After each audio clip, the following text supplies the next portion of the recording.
ہوگا، اس کی پہچان جو میرا دل کہتا ہے کہ ایسی پہچان ہوگی. تو باقی اس بارے میں مولانا کاشف صاحب بہت اچھا گائیڈ کر رہے تھے، ماشاءاللہ بہت اچھا لگا، الحمدللہ بہت مزہ آیا سننے کا.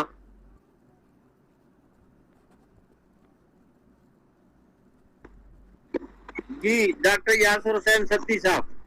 جی میں یہ عرض کر رہا تھا کہ شکریہ پہلے ادا کر چکا ہوں، ایک دفعہ پھر شکریہ. اور اکرم الوری صاحب نے جو باتیں کی ہیں ان سے ایگری کرتے ہیں کہ جس طرح آج کا پروگرام تھا تو یہ ماشاءاللہ ابھی 1.5 گھنٹہ ہو گیا، 1 گھنٹہ اور 24 منٹ ہو چکے ہیں. تو ایسا جو ضروری ہو تو اس میں چل سکتا ہے، ایسی کوئی بات نہیں ہے. ان کی بات سے اتفاق کرتے ہیں. اصل میں کچھ دوستوں کا یہ ہوتا ہے کہ اگلے دن ورکنگ ہوتی ہے تو وہ لوگ کہتے ہیں کہ مختصر ہو اور جامع ہو تاکہ اگلے دن کے معمولات اچھے طریقے کے ساتھ ہو سکیں. لیکن ایسا ہو تو کوئی مسئلہ نہیں ہے جس کو آگے بڑھایا جا سکتا ہے. اور بعض ایسے پروگرام ہوتے ہیں ان کو 2 نشستوں میں بھی کیا جا سکتا ہے، ایسی کوئی بات نہیں ہے. تو سب کا ایک دفعہ پھر بہت شکریہ اور اختتام کی طرف بڑھتے ہیں. سبحان ربک رب العزت عما یصفون وسلام علی المرسلین والحمدللہ رب العالمین. اصل میں نیٹ والے 1 گھنٹے کے اندر پروگرام بند کر دیتے ہیں. ابھی ہمارے ذکر و فکر کی طرف ان کا دھیان نہیں گیا، ان کی مہربانی کے لمبا چلا لیا ہم نے. نور صاحب میر صاحب میں اس کی میں اس کی وضاحت دے دیتا ہوں. ہوتا یہ ہے کہ جب آپ کو زیادہ استعمال کرتے ہیں تو پھر وہ لمٹ لگا دیتے ہیں. سالوں میں استعمال کرتے صاحب یہ لنک کریٹ کرتے ہیں ہر جمعرات کو، تو ابھی ان کا یہ لنک چلتا رہے گا. مزید 1 ماہ 2 ماہ 3 ماہ کے بعد ان پر بھی ریسٹرکشن لگنا شروع ہو جائیں گی. میرے 2-3 اکاؤنٹ ہیں ای میل کے، تو ایک اکاؤنٹ پہ یہ ہوتا ہے کہ میں 50 منٹ 1 گھنٹے کے اندر میٹنگ مجھے ختم کرنا پڑتی ہے، اور دوسرے 2 اکاؤنٹ بھی ایسے ہیں جو ان سے بے شک میں 3 گھنٹے کی یہ میٹنگ آپ کل صبح تک بے شک لے کے چلنا چاہیں، یہ چلتی رہے گی. یہاں پہ ریسٹرکشن نہیں لگی ابھی، جب لگی تو پھر 1 گھنٹے میں ختم ہو جائے گی. ہاں یہ بھی اس سے بھی فائدہ اٹھاتے ہیں. اصل میں ہوتا ہے فکر ہوتی ہے کہ صدارتی خطبہ نہ رہ جائے، کیونکہ جس کو صدر بناتے ہیں وہ کہے گا کہ بھائی پروگرام ختم ہوا، میری بات سنی نہیں آپ نے. اس ڈر سے بھی ہم مطلب بعض دفعہ پریشان ہوتے ہیں. جی ڈاکٹر ساجد حقانی صاحب کچھ کہنا چاہتے ہیں. جی یہ گوگل میٹ سے بھی تصوف کا یہ سبق ملتا ہے کہ جو تو صرف 5 نمازیں اور فرائض ادا کرے اور حرام کاموں سے بچت کرے تو وہ تو سادگی کے ساتھ جنت میں پہنچ جائے گا. لیکن جو زیادہ کرے ذکر اذکار کرے اس کے لیے اتنی زیادہ تصوف کے مراحل بھی کٹر ہوتے جاتے ہیں. اس طرح میٹ جو زیادہ گزرا اس کو لگا دیتے ہیں. تو ایک بات میں ضرور کرنا چاہتا تھا، وہ مجھے میری خواہش ہوتی ہے، کوشش ہوتی ہے کہ باقی لوگ حصہ لیتے ہیں، ہم میزبان پیچھے ہی رہیں تو زیادہ اچھا ہے. کاشف صاحب اگر ممکن ہے اس سے اتفاق کریں گے نہ کریں، لیکن میرا ذاتی خیال یہ ہے کہ بہت زیادہ وظائف کرنے سے اور اللہ تعالیٰ کا قرب حاصل کرنے سے عام انسانوں کو جو حواس خمسہ ملتے ہیں تو وہ لوگ اللہ تعالیٰ کے قریب ترین ہوتے چلے جاتے ہیں. ان کو پھر اللہ تعالیٰ مزید حواس بھی عطا کر دیتا ہے، اور ان حواس کے ذریعے پھر وہ جو باطنی حقیقتیں ہیں ان تک وہ پہنچ ہو جاتے ہیں. اس کے لیے تصوف میں اصطلاح استعمال ہوتی ہے باطنی شریعت. ایک ظاہری شریعت ہے اور ایک باطنی شریعت، اور جو ڈومینیشن ہے، جو تفوق ہے، وہ باطنی شریعت کا ہے، ظاہری شریعت کا نہیں ہے. میں قرآن مجید سے اس کی مثال عرض کرتا ہوں کہ حضرت موسیٰ علیہ السلام اور حضرت خضر علیہ السلام کا واقعہ آپ سب صاحبان علم یہاں تشریف رکھتے ہیں، اس کی تفسیر کی ضرورت نہیں ہے. لیکن جو 3 کام حضرت خضر علیہ السلام نے کیے، ایک بچے کو قتل کر دیا، ایک کشتی میں سوراخ کر دیا، ناقدروں کی وہ بنا دی، دیوار بنا دی، تینوں کام کسی شریعت میں جائز نہیں تھے. قتل تو کسی شریعت میں جائز نہیں تھا، اور حضرت موسیٰ علیہ السلام اس پر سزائے احتجاج بھی بلند کرتے رہے. لیکن چونکہ اللہ تعالیٰ کا حکم تھا اور وہ یعنی سزائے احتجاج تو بلند کرتے رہے کیونکہ وہ صاحب شریعت نبی تھے، ظاہری شریعت کے مالک تھے، صاحب کتاب نبی تھے، اولو العزم نبی تھے. وہ کیسے برداشت کر سکتے تھے کہ شریعت کی خلاف ورزی ہو؟ لیکن ہوئی. اور پھر حضرت خضر علیہ السلام نے ان تینوں کو یعنی ان تینوں واقعات کی جو توجیہ پیش کی وہ ثابت کرتی ہے کہ باطنی شریعت جو ہے وہ ڈومینیٹ کرتی ہے، وہ تفوق کی مالک ہے ظاہری شریعت سے. اور اسی طرح یعنی ہمارے امت مسلمہ میں 4 خلفائے راشدین گزرے ہیں. پہلے جو 3 خلفائے ہیں حضرت ابوبکر صدیق، حضرت عمر، حضرت عثمان، یہاں تک ظاہری شریعت جاتی ہے. امت کو جو ظاہری شریعت ملی ہے وہ ان 3 خلفاء سے ملی ہے، جہاں سے قانون، حدود اللہ اور لیجسلیشن اور اصول فقہ کے قواعد وغیرہ وغیرہ آپ سب صاحبان علم ہیں. فرید الدین مسعود صاحب ان چیزوں کو بڑی اچھی طرح جانتے ہوں گے. جبکہ حضرت علی سے باطنی شریعت ملی ہے، اور تصوف کے جتنے سارے کے سارے حضرت علی سے جا کر جڑتے ہیں، اور وہاں سے ہمیں باطنی شریعت ملی ہے. اور یعنی یہ باطنی شریعت میں نے ثابت بھی کیا قرآن مجید سے کہ حضرت خضر سے، جو کہ نبی نہیں تھے یا تھے، بہرحال صاحب شریعت نبی کے ساتھ انہیں چلایا گیا اور سب کچھ ہوا. اور پھر جو کرامات ملتی ہیں ان کا بھی قرآن مجید سے ثبوت ملتا ہے کہ جو اصحاب کہف وہ انبیاء نہیں تھے، لیکن اس کے باوجود ان سے خرق عادت امر سرزد ہوا یا کرایا گیا، اور قرآن نے اس کا ذکر کیا، جس سے ثابت ہوتا ہے کہ جو خرق عادت اللہ تعالیٰ کے ہاں سے ہو. مثلا کل سورج مغرب سے نکلا تو ہم اسے اللہ تعالیٰ کی شان کہیں گے، کسی نبی کے اشارے سے مغرب سے نکلے تو اسے معجزہ کہیں گے، اور غیر نبی کے اشارے سے مغرب سے نکل آئے تو اسے ہم کرامت کہیں گے. تو کرامات اولیاء بھی برحق ہیں، اور جو لوگ تصوف کے خلاف پروپیگنڈا کرتے ہیں، حقیقت یہ ہے کہ وہ دین کے اصل سے آشنا نہیں ہیں، انہیں مطالعہ کرنا چاہیے. اور آخری بات یہ ہے کہ کسی جاہل کو تصوف کی طرف آنے کی قطعاً بھی اجازت نہیں ہے. یہ سوال اٹھائے بھی گئے. حقیقت یہ ہے کہ جہاں علم ختم ہو رہا ہوتا ہے، معرفت کا وہاں سے آغاز ہو رہا ہوتا ہے. بہت شکریہ. بہت اچھی ماشاءاللہ آج تو ڈسکشن ہوئی، دل بھر کے لوگ بھی شریک رہے. اور اکرم مولوی صاحب نے ابھی اپنے ہاتھ کا نشان نہیں ہٹایا. کیا وہ احتجاج کر رہے ہیں؟ کچھ بات کرنا چاہتے ہیں کریں، نہیں تو ہاتھ کا نشان ہٹا دیں، ہم آگے بڑھیں. سر مہربانی اگر اجازت ہو تو ستی صاحب اجازت ہے، ہم ہمارے منتظم نے دے دی، بالکل کریں بات. یہ کاشف نور صاحب سے ایک درخواست تھی، ایک سوال ہے ان سے. ایک عام طور پر واقعہ بیان کیا جاتا ہے حضرت شیخ عبدالقادر جیلانی رحمۃ اللہ علیہ کے حوالے سے کہ شیطان نے جو ہے وہ عدل کا ہے اشارہ دیا اور یہ کہا کہ عبدالقادر ہم نے تیری عبادت قبول کر لی ہے، تجھے نفس نے بچا دیا. میرے کہنے کا مقصد یہ ہے کہ وسوسہ شیطانی کے حوالے سے بہت کم گفتگو جو ہے وہ تصوف کی کتابوں میں ملتی ہے. جہاں تک میں اپنے نالج کے حوالے سے، اپنے مطالعے کے حوالے سے بات کر رہا ہوں، اس قسم کے واقعات جو ہے وہ صوفیہ نے بہت کم بیان کیے ہیں. کوئی کاشف نور صاحب اگر اس سلسلے میں یا فرید الدین صاحب کوئی اس سلسلے میں رہنمائی کر سکیں. دیکھیں گزارش یہ ہے کہ روحانی سفر جو ہے وہ تو برحق ہے روحانی سفر، لیکن روحانی سفر کے دوران جو مشکلات ہیں، سفر سلوک میں جو مشکلات ہیں، ان سے آگاہی حاصل کرنا وہ بہت ضروری ہے.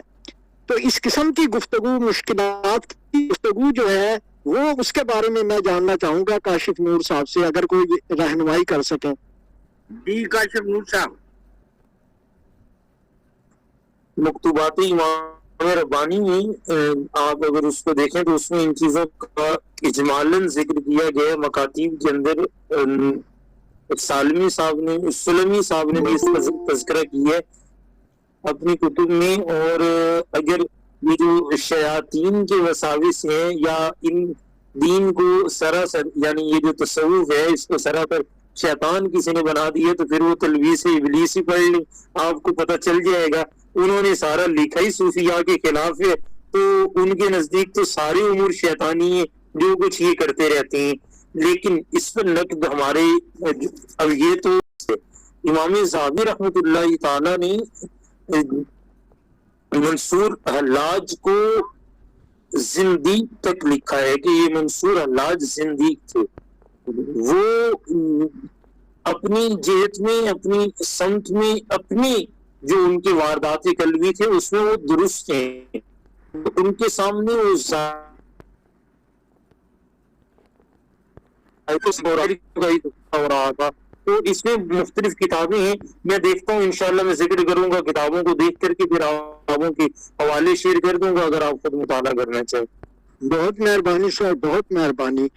جہاں تک منصور حلاج رحمت اللہ علیہ کی بات ہے نا، علامہ اقبال خودی کے حوالے سے اس کی ایک الگ تعبیر کرتے ہیں، اور میرے خیال سے خودی کے حوالے سے اور خودی کی عظمت کو سمجھنے کے لیے منصور اس انالحق کی جو تعبیر کی علامہ اقبال نے کی ہے وہ بڑی قابل فہم ہے، اور تصوف کے روحانی سفر کو سمجھنے کے لیے بھی. تو جو آپ نے حوالہ دیا ہے وہ میرے خیال سے ایک اس میں تضحیق میں آ جاتا ہے یا تنقید میں. جو لوگ جو ہیں، میں بات کر رہا ہوں اس قسم کے وسوسے جو حضرت شیخ عبد القادر جیلانی رحمت اللہ علیہ کو پیش آیا، اس قسم کے وسوسے جو ہیں وہ، تاکہ ہمیں رہنمائی ہو کہ شیطان کی طرف سے کس قسم کے وسوسے جو ہیں وہ اس روحانی سفر میں پیش آتے ہیں. شکریہ. بانو صاحبہ شاید اس سے کچھ اچھی تشریح فرما دیں، ہم ان کی طرف نہ رجوع کریں. جی جو بھی اپنے جی ہمیں مستفید. بانو صاحبہ یہ سوال کیا ہے ذرا سا مختصر دہرا دیں. آپ اکرم صاحب سوال دہرا دیں. پھر میرا سوال یہ ہے کہ روحانی سفر میں صوفیہ کے روحانی تجربے کے دوران جو شیطانی وسوسے آتے ہیں اس حوالے سے صوفیہ نے کوئی گفتگو کی ہے؟ اس کی کوئی تفصیل کسی کتاب میں مل سکتی ہے؟ جی جیسا کہ ابھی کاشف نور صاحب نے بتایا، اور ہم نے تلبیس ابلیس کا بھی وہ ذکر ہوا، تو میں نے جتنی کتابوں کا مطالعہ کیا ہے اس میں وسوسوں کا جہاں ذکر آیا ہے، خاص طور سے کتاب سیر و سلوک جہاں جس میں مرتضی مطہری آیت اللہ دستیاب اور امام خمینی نے وقتی طور پہ ذرا مائک بند کر دیں تاکہ آواز صاف ہو جائے. جی اس میں انہوں نے بڑی خوبصورت ایک بات کی ہے کہ وسوسے جب آتے ہیں تو انسان اگر یہ اس شک میں مبتلا ہو جائے کہ یہ کہیں شیطانی وسوسہ تو نہیں، تو اس کو ذکر کی تلوار سے اس کو قتل کر دینا چاہیے. تو پھر کوئی شک و شبہ نہیں رہ جاتا نا. اگر آپ ذکر الہی میں اپنی زبان کو مصروف رکھتے ہیں، اپنے قلب کو ذکر خفی میں مصروف رکھتے ہیں، اور اللہ تعالیٰ کے اسماء حسنہ اور درود اور استغفار پڑھتے ہیں، اور ظاہر اللہ کو اپنے ذہن میں رکھ کر اپنا مرکز، اپنا توجہ اس طرف رکھتے ہیں، تو پھر ہر قسم کے شیطانی وسوسے کی نفی ہو جاتی ہے. تو پھر کسی قسم کا کوئی اس میں شر کی یا اس قسم کی شک و شبہ کی گنجائش نہیں رہ جاتی. تو اس کا علاج میں سمجھتی ہوں، وسوسے ضرور آتے ہیں کیونکہ انسان فانی ہے، خطا کار ہے، اور ہو سکتا ہے کہ کبھی ایسا ہو کہ اس کو شیطان اپنی طرف سے کوئی اس کے دل میں ڈالے، کیونکہ شیطان نے تو کہا ہے کہ میں تو صراط مستقیم پر بیٹھوں گا، اور اس نے کہا ہے کہ میں تو اسے بہکاؤں گا، دائیں سے بہکاؤں گا، بائیں سے بہکاؤں گا، آگے سے بہکاؤں گا، پیچھے سے بہکاؤں گا، کیونکہ وہ تو دشمن ہے اور اس نے بہکا کے اپنا ازلی بدلہ لینا ہے. لیکن اللہ تعالیٰ نے بھی اس کو اجازت دی ہے، جا تجھے وقت سے معلوم تک کی اجازت دی ہے، اور تیرے بہکائے میں سب آ جائیں گے مگر الا عباد اللہ المخلصین، میرے مخلص بندے تیرے بہکائی میں نہیں آئیں گے. اور مخلص بندوں کی کیا نشانی ہے کہ وہ اخلاص سے ذکر خفی اور ذکر جلی کے حوالے سے بھی اللہ کی تسبیح تحلیل کرتے ہیں، اللہ سے استغفار کرتے ہیں اور اللہ کے اسماء حسنہ کا ذکر کرتے ہیں.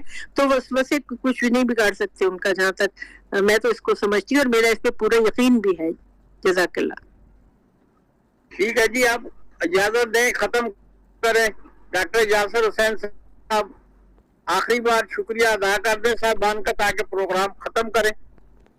جی آج تو ماشاءاللہ شکریہ کی ایڈرک ہونے جا رہی ہے، اور پھر شکریہ، اور اس پہ کشف شیطانی اور کشف رحمانی پہ میرا ایک اپنا پروگرام بن رہا ہے، کچھ تھوڑا بہت کام کیا ہے کہ ایک مقالہ انشاءاللہ پیش کریں گے، یہ ضروری ہے۔ اور بہت سارے لوگ ہیں، کچھ کے ساتھ ہمارا واسطہ بھی پڑا، جو کشف شیطانی کی وجہ سے گمراہ ہو جاتے ہیں۔ وہ کشف کو سمجھ رہے ہوتے ہیں کہ شاید یہ رحمان کی طرف سے، لیکن ہوتا وہ شیطان کی طرف سے ہے۔ تو مختصر بات یہ ہے، مکتوبات امام ربانی میں ہی مجدد الفسانی رحمۃ اللہ علیہ نے فرمایا کہ کسی کو کوئی ایسا کشف ہو جائے تو وہ اس کو شریعت محمدی پہ پرکھے، کیونکہ لقد کان لکم فی رسول اللہ اسوۃ حسنہ، بہترین نمونہ رسول اللہ صلی اللہ علیہ وسلم کی ذات ہے۔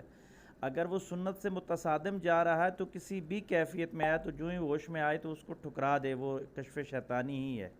اور ہاں، کچھ صوفیاء نے یہ کہا ہے کہ شیطان کو کئی ہزار نوری حربے بھی دیے گئے ہیں، اور یہ متقی لوگوں کو نوری حربوں کی ذریعے گمراہ کرتا ہے۔ جو اس راستے پہ کے لوگ ہوتے ہیں ان کو نوری حربوں کے ذریعے گمراہ کرتا ہے، اور اس گمراہی سے بچنے کے لیے کیا تدابیر اختیار کرنی چاہیے، اس پہ انشاءاللہ کسی دن مقالہ پیش کریں گے۔ اکرم الوری صاحب بھی اپنی تحقیق رکھیں، اسی پہ اگر کام کریں، میرا بھی بن رہا ہے پروگرام، انشاءاللہ ایک تفصیلی مقالہ یہاں پہ پیش کیا جائے گا۔ اور ڈاکٹر ساجد خاکوانی صاحب نے بات کی، بڑی خوبصورت بات یہ باطنی شریعت والی، تو اس میں ایک تھوڑی سی بات ایڈ کرتا چلوں کہ حضرت علی کرم اللہ وجہ الکریم سے جو 3 سلاسل طریقت کے ملتے ہیں، چشتی، قادری اور سہروردی، لیکن نقشبندی سلسلہ جو ہے یہ خلیفہ اول حضرت ابو بکر صدیق رضی اللہ تعالیٰ عنہ سے جا کے ملتا ہے، وہاں سے سلیمان فارسی اور پھر امام جعفر صادق سے ہوتا ہوا آتا ہے۔ تو یہ یعنی حضرت ابو بکر صدیق رضی اللہ تعالیٰ عنہ کو بھی باطنی اس میں کافی زیادہ سلاسل میں اہمیت حاصل ہے۔ تو حضرت علی کرم اللہ وجہ الکریم کو تو امام کہا جاتا ہے بے شک۔ تو اسی پہ اختتام کرتے ہیں، پھر اگلی جمعرات کو ملتے ہیں۔ سبحان ربک رب العزت عما یصفون وسلام علی المرسلین والحمد للہ رب العالمین۔